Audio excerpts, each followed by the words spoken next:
हूँ लड़ियो घणियो हूँ जूंझो घणो मां वड़री आण बचावण ने मैं पाछ नहीं राखी रण में बेरियारो खून बहाउण में। ये सब थे महाराणा प्रताप जी के, जिनकी जयंती के लिए केंद्र सरकार और यूपी सरकार रोक रही है और राजपूतों को उठा के जेल में बंद कर रही है, और ये संदेश ठीक नहीं जा रहा है। हम सभी को इस पे ध्यान देना होगा।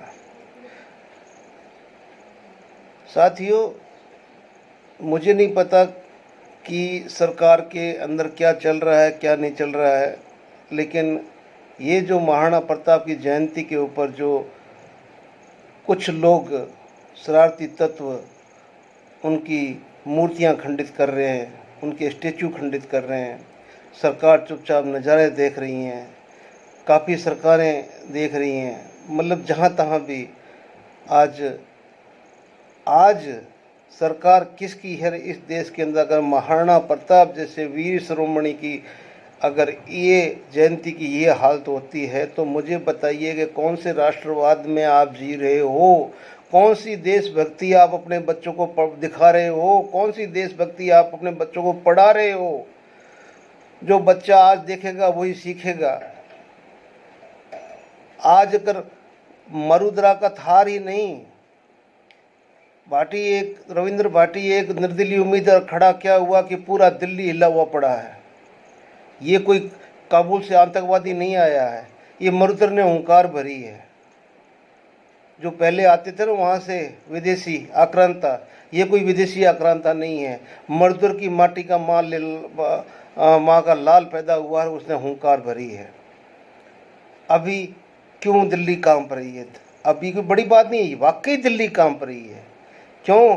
कि इस लड़के की आइडियोलॉजी से, इस बंदे की आइडियोलॉजी से पूरा हिंदुस्तान का यूथ जुड़ा हुआ है, और उस यूथ में से ऐसे ही वीर पैदा होंगे, ऐसे ही संस्कारी लड़के आगे आएंगे राजनीति में। इस आज की राजनीति को बदलने की कुव्वत रखने वाला ये बंदा पूरी राजनीति को बदलेगा, इस प्रदेशी को बदलेगा। इसलिए दिल्ली कांप रही है। सबको अपनी धोती टोपी खतरे में नजर आ रही है और कुछ नहीं है। आज परसों दोबारा चुनाव हुआ, वहाँ पे वोटिंग के टाइम में लोगों को उठा उठा के मुजरिम बना के जीपों में डाल के ले जा रही है पुलिस। और वो तो एक दो वीडियो निकला है, लेकिन ऐसा कोई गांव नहीं है जहाँ पे लिस्ट नहीं बनी हुई है। और जिन जिन ने रविंद्र भाटी को सपोर्ट किया है, उन लोगों के पुराने पता नहीं कब के, आज से कोई 20-25 साल पुराने, उन लोगों के मुकदमे खोल के उनको जो पकड़ के और जेल में लेके जा रहे हैं। हद हो गई यार। अरे भाई, कब तक क्या दुश्मनी निकालोगे यार? 4 जून के बाद में जीत जाएगा ये, फिर क्या मुंह दिखाओगे? क्या मुंह दिखाओगे? अरे किसने जमानत दी है, उसका क्या हुआ क्या नहीं हुआ है, वो तो सरकार का तुम्हारा काम है। अब उस बंदे को जिसने जमानत दे दी है, चलो ठीक है, वो आपने कब उसको समन जारी किया? वो समन है आपके पास में? न गिरफ्तारी वारंट न कुछ और है। हर गांव से हर तकरीबन 1 2 4 5 बंदे उठाए जा रहे हैं। ये पश्चिमी राजस्थान में एक आम बात हो गई है। भाई सरकार भी हद है। लेकिन मैं यही बोल रहा हूँ मेरे भाई, मैं भी ब्राह्मण हूँ, ये मोदी जी की चाल को समझ लो, ठीक है ना? आपको आगे करके राजस्थान के चुनाव लड़ लिए, विधानसभा में अपनी सरकार बना ली, आपको आगे बैठा के इनकी रणनीति थी कि कैसे भी करके ये ब्राह्मण राजपूतों को भी दबा देंगे, और दबा के और लोकसभा में अच्छी हमारी आउटपुट आ जाएगी और हम 25 की 25 सीटें ले आएंगे। लेकिन ऐसा नहीं है, ब्राह्मण भी राजपूतों के साथ ही है। अगर राजपूतों के साथ आप धोखा करोगे तो फिर ब्राह्मण पीछे कहाँ बच जाएंगे?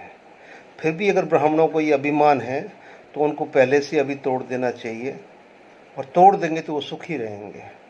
और चढ़ना है तो चढ़ने के पेड़ पर चढ़ जाइए, मैं ब्राह्मणों को रोकूंगा नहीं। लेकिन मैं हमेशा ही, एक ब्राह्मण और राजपूत की जोड़ी थी, मैं उसको कभी तोड़ने के लिए इतिहास के 4 युगों के अंदर न किसी ने हिम्मत की है, न आज कोई हिम्मत करेगा, तो वो भी पराजित होगा। रविंद्र सिंह भाटी के इस परिदृश्य में आज महाराणा प्रताप की जयंती, क्योंकि वो भी एक वीर शिरोमणि राजपूत शिरोमणि था, पता नहीं क्या क्या, मतलब कहाँ से कहाँ लिंक जोड़ के और क्या चीज़ें होने जा रही है, आप सोचिए। ठीक है ना। सब सोचिए, ये मंथन का विषय है यारों, ऐसा तो किसी देश में नहीं होता है। फिर हम कैसे बोलते हैं कि यार ये कौन सा राष्ट्रवाद है, क्या राष्ट्रवाद है, समझ से परे हैं। और हार जीत पब्लिक में आप जैसे थे वैसे गए हो ना। अब पब्लिक को जैसे आप अपने को रिप्रेजेंट करोगे, आप क्या सोच रहे हो कि पब्लिक वो पहले वाली पब्लिक है क्या? अब पब्लिक वो भेड़ चाल वाली पब्लिक है नहीं ना भाई। अगर माँ बाप ने अपने बच्चों को पढ़ाया लिखाया, मेहनत किया है, गुर्बत में दिन गुजारे, अब लड़के उनको आके देश का आईना दिखा रहे हैं, अपने माँ बाप को देश का आईना दिखा के बापू ये सही है, माँ ये सही है, ये गलत है।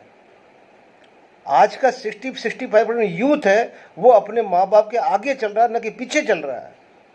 ये सरकार भूल रही है, ये सरकार भूल रही है। इसी भूल का खामियाजा इनको भोगना पड़ रहा है।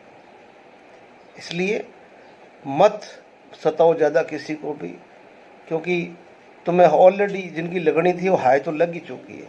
आपने धर्म का अपमान किया था, चाहे कोई कुछ भी कहे, चाहे कोई कुछ भी कहे, भगवान राम की उंगली पकड़ के राम के बाप बने थे आप। वो दृश्य पूरे वर्ल्ड ने देखा है। उंगली पकड़ के आप राम को मंदिर में लेके जा रहे थे। इसके आगे मुझे आपके लिए कोई सर्टिफिकेट देने की ज़रूरत नहीं है। मैं आपका अंध भक्त था, हूँ और रहूँगा। लेकिन अगर आप मेरा बाप जन्म देने वाला भी गलती करेगा तो गलती का मतलब जो भी चीज़ है उनके सामने वो चीज़ रख तो दूंगा। मैं कर कुछ नहीं सकता, अपने बाप का क्या कर सकता हूँ? कुछ नहीं कर सकता। वैसे ही आप हो, लेकिन गलत करोगे तो उस गलत को गलत कहने की हिम्मत मुझे अगर आपकी शिक्षा से मिली है, मेरे बाप की शिक्षा मिलती है, तो मैं गलत को गलत कहूँगा, 1000 बार कहूँगा। इसलिए ये पश्चिमी रेगिस्तान में जो आप करने जा रहे हैं, करते जा रहे हैं, दिनों दिन चुनाव हो गए, सब कुछ ठीक हो गया, लेकिन आज भी ऐसा कोई दिन नहीं है जहाँ पे शाम तक 8, 10, 15, 20 उपद्रव न होते हो। उधर मणिपुर चल रहा है, इधर रेगिस्तान में आग लगा दिया आपने। वैसे ही रेगिस्तान आज 45-47 डिग्री चल रहा है, उसमें तुम्हारी ऊपर की राजनीतिक आग और है। हमारी क्या हालत होती जा रही है हम जानते हैं, यहाँ रहने वाला बंदा जानता है। मत करो ऐसा, ठीक है ना। फिर इसका परिणाम जो भी होगा, ऊपर से आपने जो भी किया है, ठीक है ना। आज महाराणा प्रताप जैसे वीर शिरोमणि की आपने दिल्ली के अंदर आपने अगर वो रोक दिए, तो फिर आप सोचो आप की बुद्धि और आपकी राष्ट्रभक्ति कैसी है। यूपी के अंदर अगर योगी जी भी यही कर रहे हैं, तो फिर हमने तो अभी उम्मीद ही छोड़ दी है। फिर जो तत्व है वो शरारती तत्व है, मूर्तियां तोड़ रहे हैं, खंडित कर रहे हैं, क्या क्या हो रहा है। नहीं, गलत बात है। रविंद्र भाटी जीतेगा और वो संसद जाएगा। अब वो नहीं रुक सकता। अब आपसे जो गलतियां हो गई उसको आप ठीक कर भी नहीं सकते हो ना। अब आप दोबारा कैसे भी करके जैसे करनी है, साम दाम दंड भेद से अपनी सरकार बनाइए। इस आ जाए अगर 5 साल, तो 5 साल में अपनी जो ये की हुई गलतियों को सुधार लेना, ताकि प्रायश्चित भी हो जाएगा, साथ में आपके 5 साल आराम से कट भी जाएंगे। फिर भी मैं आपको सद्बुद्धि की मतलब दुआई करूँगा, बददुआ तो फिर भी नहीं दूंगा। जय हिंद, जय भारत।